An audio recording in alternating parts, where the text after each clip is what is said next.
أعوذ بالله من الشيطان الرجيم. بسم الله الرحمن الرحيم. إنا جعلنا في أعناقهم أغلالا فهي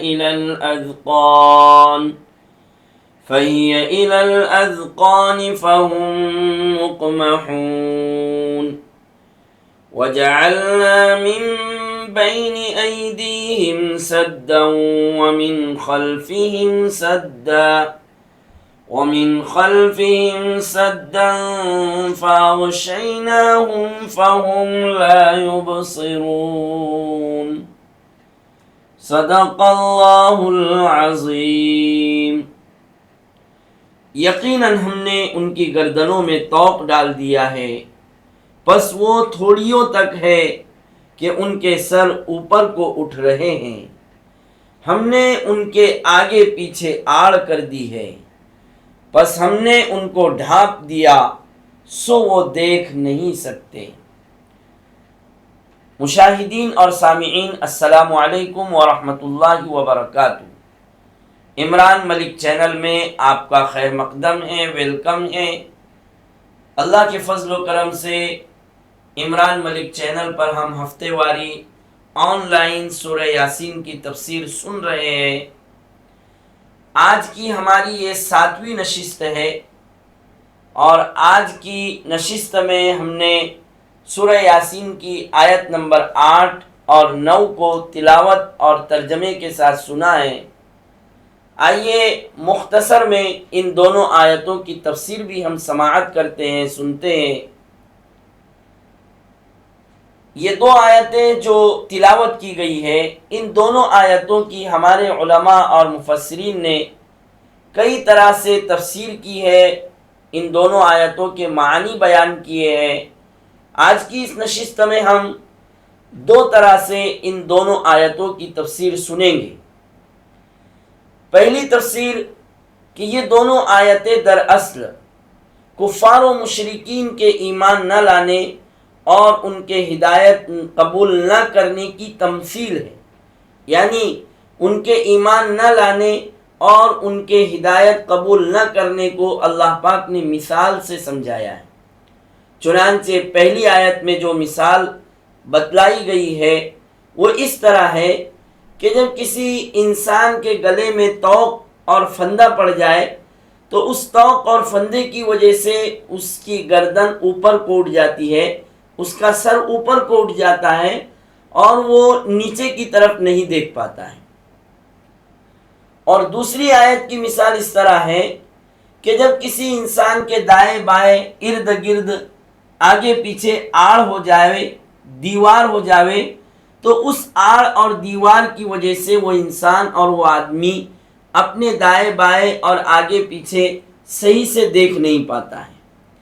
یہ ان دونوں آیتوں میں مثال ہے. اب ان دونوں آیتوں کی مثال کی روشنی میں اللہ پاک نے کفار و مشرکین کے ایمان نہ لانے اور ہدایت کو قبول نہ کرنے کو اس طرح سمجھایا ہے کہ جس طرح آدمی طوق اور پھندے کی وجہ سے اور آڑ اور دیوار کی وجہ سے صحیح سے دیکھ نہیں پاتا ہے، تو بس ایسے ہی ان کفار و مشرکین کی گردنوں میں اور ان کے گلوں میں دنیاوی لذتیں، خواہشیں اور طول عمل یعنی لمبی لمبی امیدیں، آرزوئیں، یہ ان کی گردنوں میں اور ان کے گلوں میں طوق کے طور پر، پھندے کے طور پر پڑی ہوئی ہے کہ جن خواہشات کی وجہ سے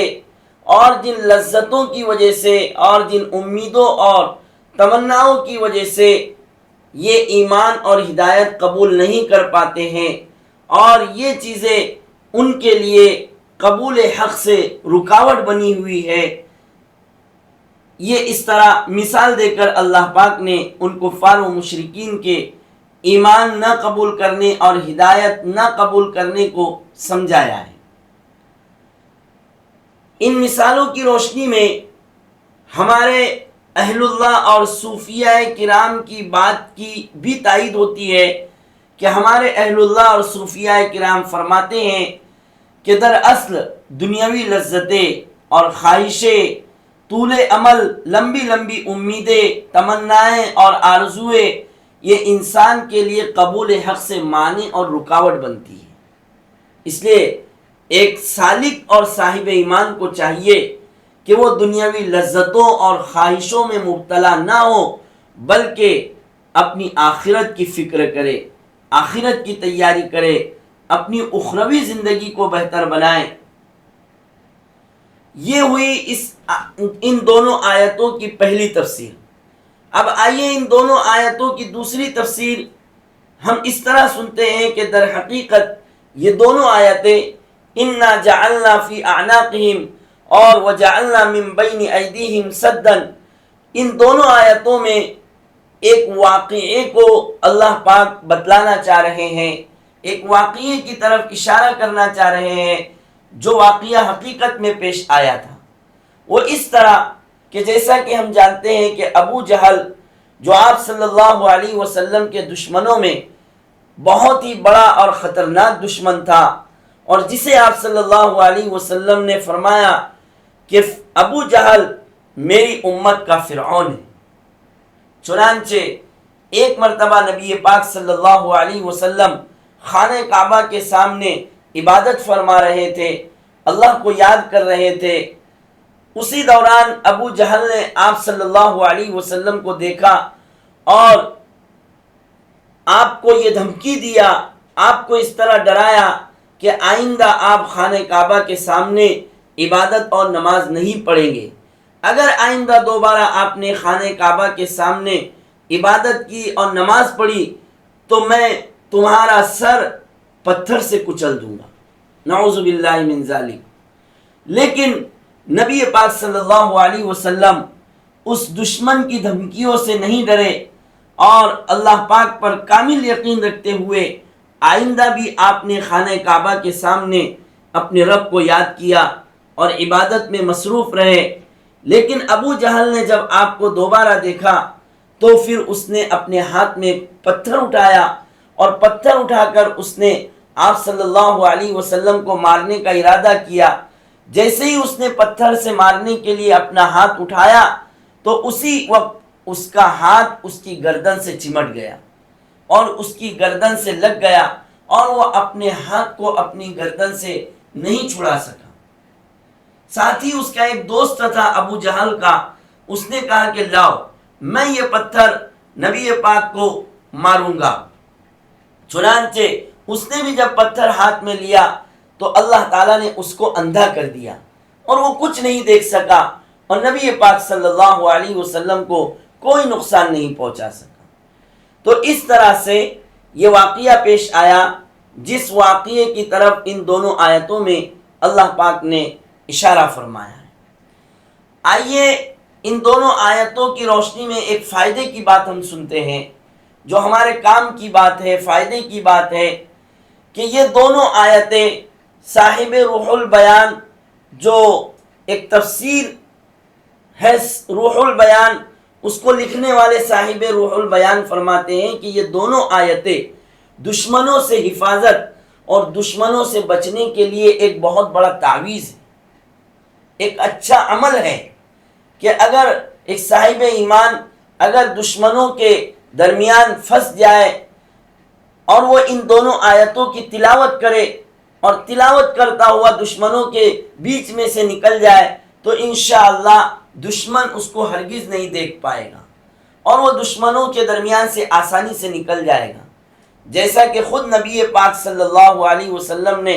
ان دونوں آیتوں کو اس وقت تلاوت فرمایا تھا جب آپ صلی اللہ علیہ وسلم مکہ مکرمہ سے ہجرت فرما کر مدینہ منورہ کے لیے اپنے گھر سے نکل رہے تھے۔ تو اس وقت کفار مکہ نے آپ صلی اللہ علیہ وسلم کے مکان کو چاروں طرف سے گھیر لیا اور تلواریں لے کر کھڑے ہو گئے کہ جیسے ہی نبی پاک صلی اللہ علیہ وسلم باہر تشریف لائیں گے تو نعوذ باللہ ہم ان کا کام تمام کر دیں گے۔ لیکن نبی پاک صلی اللہ علیہ وسلم ان دونوں آیتوں کی تلاوت کرتے ہوئے باہر نکلے، انا جعلنا فی اعناقہم اغلالا فہی الی الاذقان فہم مقمحون وجعلنا من بین ایدیہم سدا ومن خلفهم سدا فاغشيناهم فهم لا يبصرون. اس طرح تلاوت کرتے ہوئے آپ صلی اللہ علیہ وسلم باہر تشریف لائے اور دشمنوں کے درمیان سے آپ نکل گئے اور کسی دشمن نے آپ کو دیکھا تک نہیں اور نہ محسوس کیا کہ آپ صلی اللہ علیہ وسلم تشریف لے جا رہے ہیں. تو خود آپ صلی اللہ علیہ وسلم کے اس عمل سے یہ پیغام اور یہ فائدہ ہمیں ملتا ہے کہ سورہ یاسین کی یہ دونوں آیتیں دشمن سے حفاظت کے لیے بڑا عمل ہے اور بڑا تعویذ ہے. لہذا ان دونوں آیتوں کی تلاوت کریں جہاں بھی کسی مصیبت میں پھنس جائے. اللہ پاک ہمیں سورہ یاسین کی برکتیں عطا فرمائے اور سورہ یاسین کو اپنے دلوں میں بسانے کی توفیق نصیب فرمائے. سبحان اللہ و بحمدہ سبحانک اللہم ونشہد ان لا الہ الا انت نستغفرک ونتوب الیک.